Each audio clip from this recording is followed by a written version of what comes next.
واليوم رحلتنا على مالديف سوريا.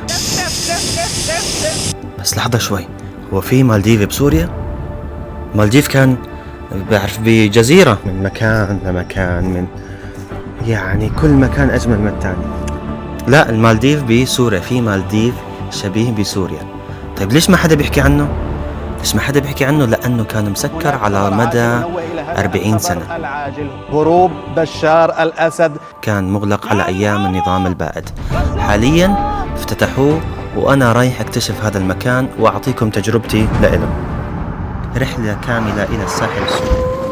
لما حكيت للناس إني رايح على الساحل السوري، أغلب الناس وأغلب الردود كانت: هل هي فعلا آمنة؟ هل في سياحة؟ شوفوا يا جماعة، هلا راح فرجيكم قدام كل مدخل مدينة أو قرية أو هيك أماكن معينة بتلاقيهم حاطين حواجز هدول اللي لاحظتوا فيهم إنه حسب شكلك وحسب مين معك بدخلك، بوقف عليك، ممكن يقول لك وقف، فتش، افتح الدبة، ممكن يقول لك امرأة تفضل، حسب شكلك. إذا معك عائلة مثلا بقول لك امشي، إذا معك مثلا لحالك الشباب شكلكم زعران ممكن يوقفكم ويقول لكم افتحوا الدبة. وهل في أماكن تستحق الزيارة؟ فقررت أعمل هالرحلة بنفسي وأشوف إذا فعلا في مكان بسوريا بيستاهل لقب مالديف سوريا. أحلى من هيك أنا بستمتع بهاي أنا بستمتع فيه. بهالفيديو راح أخذكم معي من الشام، من دمشق إلى طرطوس إلى اللاذقية، من اللاذقية نرحب بكم، من البحر إلى الجبال، من المنتجعات الفخمة للقرى المخفية.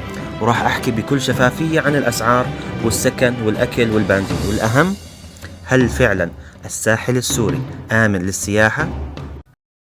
بدأت رحلتي بمدينة طرطوس، مدينة ساحلية هادئة مختلفة عن مدن سوريا الثانية. أول شيء لفت انتباهي هو كمية الحياة الموجود بالكورنيش والبحر، ولأن الهدف من الرحلة كان تجربة كاملة فقررت أبدأ بواحد من أشهر المنتجعات بالساحل السوري، منتجع شاهين.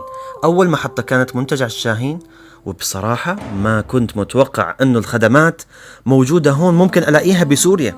خدمات 5 نجوم بشكل لا يصدق. المكان عبارة عن مجمع سياحي ضخم على البحر مباشرة، في واحد من أكبر المسابح بسوريا. ومن أحلى الأشياء بهالمنتجع أنك بصراحة ما بتحتاج تطلع منه أبدا، يعني كل شيء ممكن تحتاجه موجود بمكان واحد. إذا جعت عندك أكثر من مطعم بخيارات متنوعة، وإذا حبيت تشرب قهوتك أو تقضي وقت هادي في كافيهات مباشرة على البحر وإطلالتها لحالها تاخد العقل. حتى لو نسيت تشتري أي غرض، في سوبر ماركت جوا المنتجع، وفي صالون إحلاء أو صالة ألعاب وجيم كمان. يعني كل الخدمات اللي ممكن تحتاجها بإجازتك موجودة قدامك بدون ما تضطر تطلع أو تستخدم السيارة. وتخيل تبدأ صباحك بفطور مع هيك إطلال على البحر، أو تنهي يومك وإنت عم تتفرج على غروب الشمس بهالمنظر. وبالمناسبة كل اللي ذكرته بهالفيديو هو رأيي الشخصي بناء على تجربتي الخاصة في المنتجع، والفيديو مو إعلان ولا تعاون مدفوع، وإنما مشاركة لتجربتي بكل شفافية. وإذا حابين أعرفكم أكثر عن المنتجع والغرف والأسعار اكتبوا لي بالتعليقات. تكاليف السكن، هون إجا السؤال المهم: كم بتكلف الرحلة؟ الكثير من الناس بتفكر أنه لازم تنزل بفندق أو منتجع غالي، بس بالحقيقة اكتشفت أنه في خيار أوفر بكتير. بدل الفندق استأجرنا شقة سكنية، وكان سعرها أقل بكتير من أغلب الفنادق، خصوصا إذا كنتوا مجموعة أو عائلة. وبصراحة لو رجعت مرة تانية راح أكرر نفس الفكرة. أما بالنسبة للأكل، فواحدة من أجمل الأشياء بالساحل السوري هي المطاعم البحرية. سمك طازج، مقبلات، بحر قدامك مباشرة. والجميل إنه الأسعار لسه معقولة بمقارنة بكتير من الدول السياحية. والحلو إنك بتقدر تاكل بأماكن بسيطة جدا وبمطاعم فخمة حسب ميزانيتك. وينهم فطايركم، تيجي تاخدوا طاولة هون. طلعنا على شو؟ على المنظر الحلو، يا سلام. بس من بعد طرطوس كملنا الطريق باتجاه اللاذقية، والصراحة الطريق نفسه يعتبر جزء من الرحلة. المناظر اللي أنا عم بشوفها كل واحدة أحلى من الثانية. بحر على جهة، والجهة المقابلة جبال خضراء جميلة جدا، بس المفاجأة الحقيقية كانت بالمكان اللي رايحين عليه بعد اللاذقية، وهو صلنفة.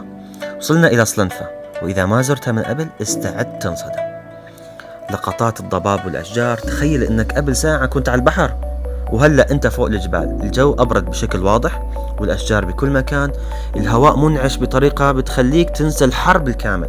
بصراحة لو حدا سألني عن أجمل مناطق صيفية بسوريا راح تكون صلنفة، وواحدة من أول الأماكن اللي راح أذكرها هي صلنفة. يا الله، امبارح لأنه الجمعة كان كله فل، اليوم فاضي.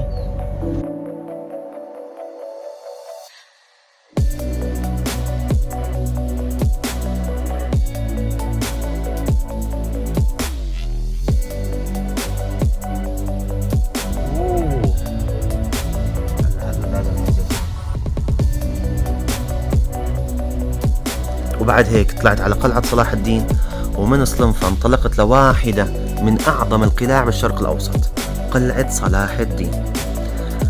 الشيء اللي بيخليك تنبهر هون هو مو عمر القلعة، بل موقعها.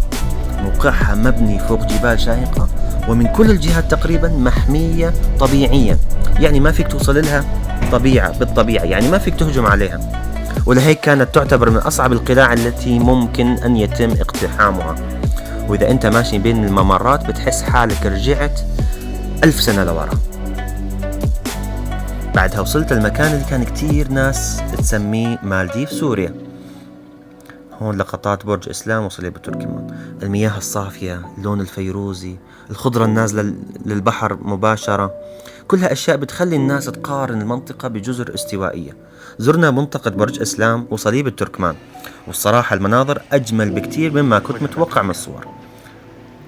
أكيد مو مالديف حرفيا، لكن بالنسبة لواحد شايف سوريا من زمان المشهد كان صدمة. لازم نوقف. تعال أعطيكم فيو حلو، فيو حلو. طلعوا، يا سلام يا سلام. هاي اسمها بحيرات 7 أو بحيرة مشقيتة أو سد. وبعد هيك رحت على بحيرات مشقيتة 7، بس المفاجأة الأخيرة كانت هون.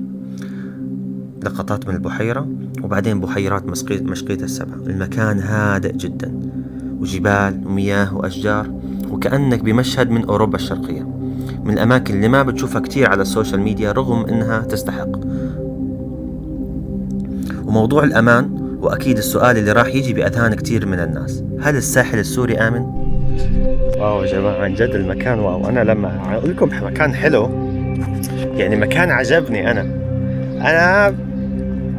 واو. شوفوا المي مقضفة هون، المي مقضفة،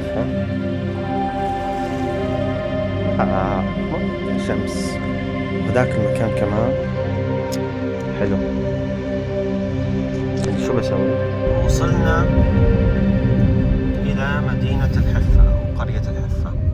المهم نسيت أحكي لكم إنه منطقة الحفة منطقة الغابات، يعني غابات كلياتها من هون ومن هون.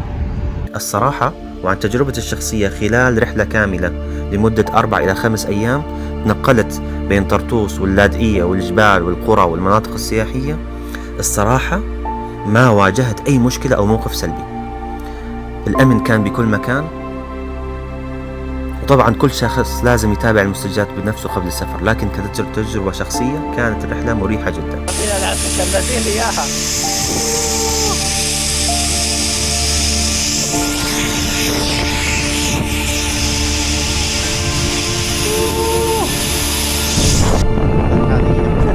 عم بحس حالي بسويسرا على هالجبال وعلى هالمناظر. طلع شوف هذاك المكان اللي هناك. الخاتمة، بعد كل هالمسافة وبعد كل هالأماكن اللي زرناها، اكتشفت إنه الساحل السوري عنده إمكانيات سياحية ضخمة جدا، وأكبر بكتير مما كنت عم بتخيل. بحر وجبال وقلاع تاريخية وقرى باردة ومناظر طبيعية فعلا جميلة. والسؤال لكم، إذا كان عندكم 3 أيام فقط في الساحل السوري، أي مكان من اللي شفتوه بالفيديو راح تختاروا تزوروه أول شيء؟ اكتبوا لي بالتعليقات، وهذا رأيي فعلا بيهمني. هل فعلا هي هاي مالديف سوريا؟